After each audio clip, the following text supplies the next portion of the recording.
we are on early China now. Yes, we finished the cradle of civilization. We have moved into China.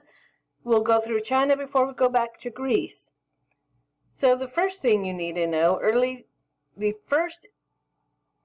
there used to be an argument whether or not the Zhou dynasty exists. That has pretty much come out with yes, it exists. That's Zhou ZIA, not the Zhou one. But the first confirmed with a written system is the Shang dynasty. The Shang dynasty used to be a lot smaller than it is now, that little area. There is a pronunciation, so yes, it's a Huanghe, Shang, I call it Shang anyway, Zhou instead of Zhao, less. Hainan for the river, Wei in Qin. The early settlements are up against the river. In 800 BC, the Neolithic pottery was discovered in China's western Henan province. So that is the earliest we know they existed. So once again, 8000 BC, Neolithic pottery is discovered in China's western Henan province. Also discovered is a set of tiny flutes made from the wing bones of a large bird. This, if you look at our pillars of civilization, confirm that there is art and there is music. Two of our big parts of civilization. We do know the farmers grew millet, wheat, and rice, and domesticated pigs, dogs, goats, and maybe horses. The horses did exist in China, but they are not the ones who are actively domesticating them. It appears they may actually be coming through trade through the Indo-European people. So the earliest settlements of these are villages. Larger political units gradually do emerge from the villages. If you look, here is our Atlantic. China is this huge area, but right now it's just a tiny little thing, smaller than modern-day Korea. The ancient High Chinese historic texts tell of 3 early dynasties. One is the Xia, I know I'm mispronouncing it, which is the one that used to be disputed. People said it didn't exist. No, the historic texts do say, and there is definite archaeological evidence that they did indeed exist. Then are the Shang and the Zhou dynasties, to pronounce them correctly. Then the state formations in this area are under the Xia first from 2205 to 1766 BC. Once again, that is one of the reasons that people once thought they didn't exist, is they did end in 1766. We do not know for sure how. Likely another dynasty took them over and said they lost the mandate of heaven, because that's what they say every time they take over another dynasty is, oh, they lost the mandate of heaven. The ancestors say, we're supposed to be in charge now. And if the ancestors say it's true, it must be true. Also, they are based primarily along the Huanghe or Yellow Valley River in China. It's still one of China's major valleys. It is called the Yellow River because of deposits that give it a yellowish tinge. So the dynasties you need to know. The Xia dynasty, you're going to need to know more, but I've cut them into different units, well, not units, but we'll talk about the others later in different set of notes. So the Xia, 2205 to 1766. Shang is 1766 to 1122. We are still in the BC era. And the Zhao, which is 1122 to 256. Next is going to come the Qin, but we'll get to that later. Qin are the ones who started trading with the Roman Empire, Silk Road. So here is the Yellow River, or Huanghe. And it takes its name from a vast quantities of laws, which gather along its route from the high mountains in Tibet to where it empties into the Yellow Sea, likely the Yellow Sea because it's the Yellow River's carrying those deposits in to change the color. There it does have unpredictable flooding. You remember the Nile is so great because it floods predictably. It has very frequent rainfall, which means there's no irrigation system. You're going to know that there's a lot of societies, even in the United States, east of the Mississippi, they do not irrigate. I say we because I grew up there.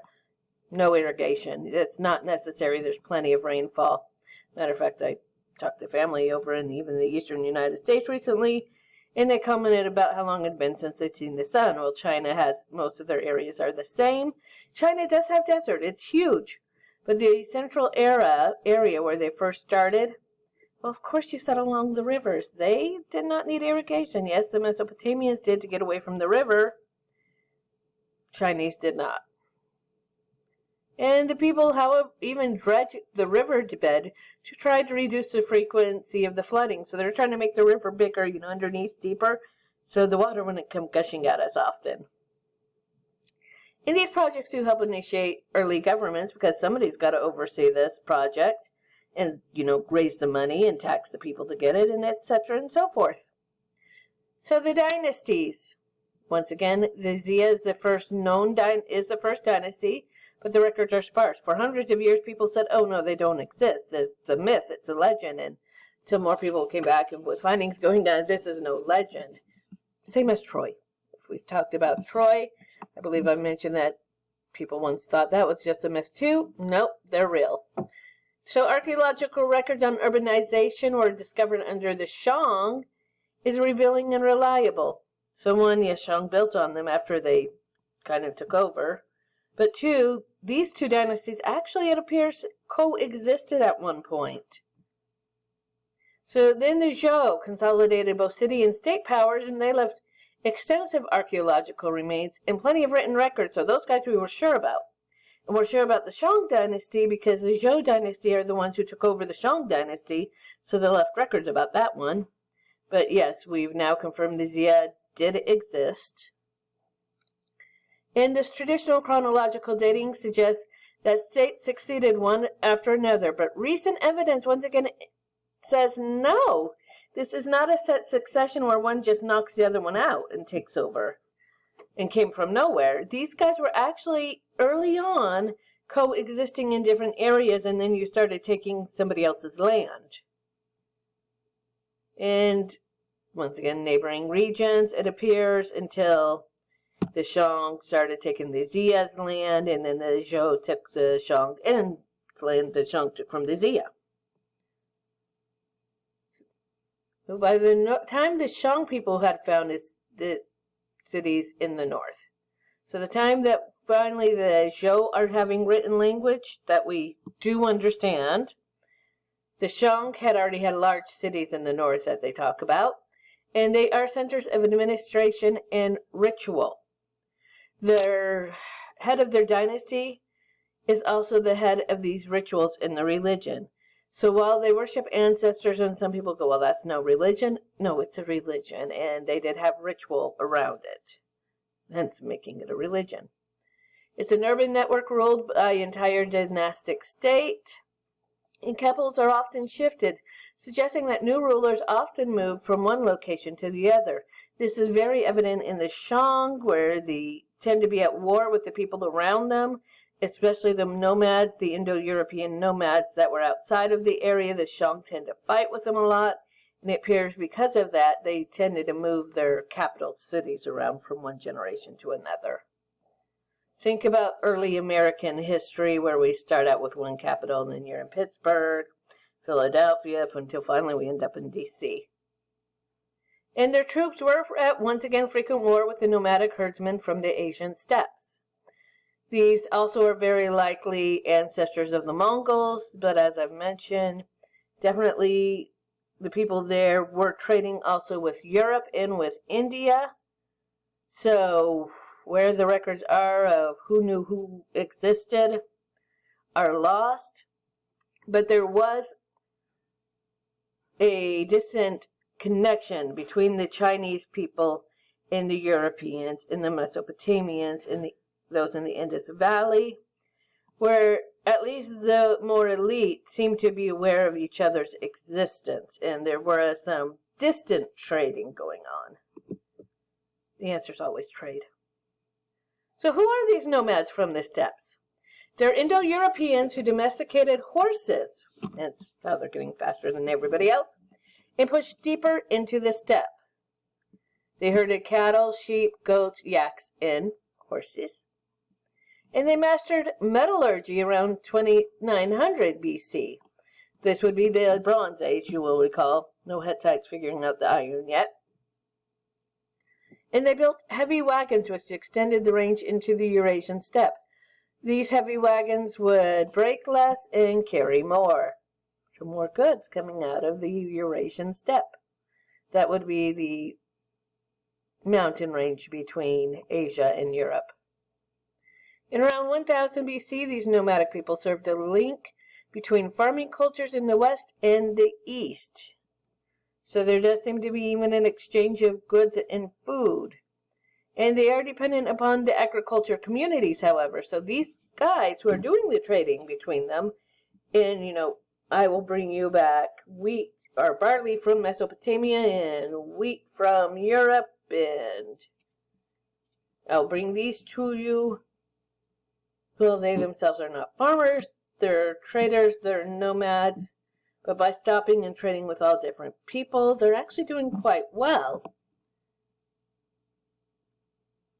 And once again, in turn, they supplied the farmers with horses, because they're the ones who are breeding the horses, while serving as a trading conduit for different products and people. So we're going to bring back linen from Europe, and maybe finally get some silk from China. So here we go with the Shang dynasty. We are down with the Zhou. The Shang left written records and extensive material remains, especially bronze works. We're in the Bronze Age. The bronze metallurgy, horses, chariots. Once again, the Indo-Euro people. There's a big dispute about who invented the chariot. I don't think one person did. I don't think one culture did. Just think about it. You've got a horse. You need to move the person with the horses, but not on the back because they need to be fighting. And remember, we don't figure out how to shoot bows and arrows from the saddles until the Mongols figure it out. Well, chariot. We know the Mesopotamians had it. We know the Egyptians had it. We know the Greeks had it. Well, the Chinese had it too. So it is this many cultures having it. It is very likely that actually they were created independently. And if you see an improved one somewhere else, you just, spread word that, well, I saw somebody do this and it worked better. And of course, other wheeled vehicles came to China with Indo-European migration. And the Shang employed artisans to make many weapons for the government. And they controlled access to the copper and tin ores. This is a wine vessel. It was used in ritual ceremony by the head of the Shang dynasty. As I've mentioned, he is also the religious leader at this point. So we are looking at a theocratic monarchy similar to probably Egypt. The Shang kings had made many political allies who support the king in exchange for agricultural output and access to metalworks. So yes, basically, hey, king, yes, I'll support you. Now, give me the food and the metal. Yes, you're a great guy. Give me the food and the metal. Several large cities were highly fortified with thick walls, tall walls. Everybody built walls. You got enemies, you're building walls. And this indicates a highly centralized political power, of course, the central rule of the Shang kings. So the existence of the fact that we have found large cities with very thick fortified walls indicates that there is definitely a central rule going on here. This is actually a tomb. So once again, like the Egyptians, we are burying people with their goods, and the royals in the Shang dynasty, like the Egyptians, were burying their servants with them too. And no, they're not waiting for the servants to die first. So the Shang royal tombs included thousands of objects, including human materials and remains. Well, one, yes, it's a tomb, but we mean besides the person being buried. So here's another picture of it. Ooh, notice, more than one person's in this tomb. So it's a tomb of only one royal, but no, her servants have to stay with her. Serve her in the afterlife, poor thing. And early evidence of writing comes in this nice, lovely oracle bone. Now you will should know the term oracle from Greek mythology. They're the ones who, in the Delphi or Delphi, depending on how you want to pronounce it, who are, inhaling the fumes. And then they're making predictions. That's what an oracle does. That's what oracle cards do. They predict the future. They try to tell your fortune. They do try to give you guidance.